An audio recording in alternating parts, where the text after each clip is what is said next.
بسم اللہ الرحمن الرحیم۔ آج ہم اسم نکرہ اسم معرفہ پڑھیں گے۔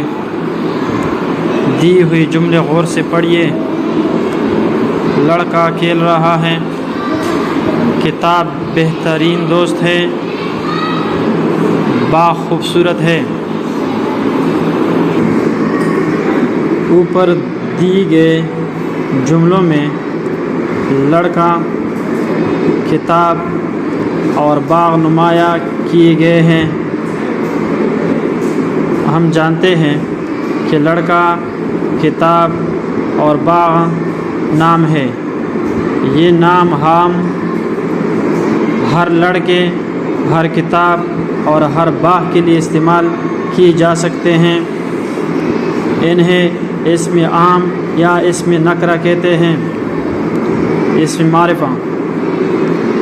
دی ہوئی جملے غور سے پڑھیے۔ قائد اعظم رحمۃ اللہ علیہ کراچی میں پیدا ہوئی۔ قرآن مجید، روزانہ قرآن مجید کی تلاوت کرنی چاہیے۔ دی ہوئی جملوں میں قائد اعظم رحمۃ اللہ علیہ، کراچی اور قرآن مجید نمایاں کیے گئے ہیں۔ یہ نامہ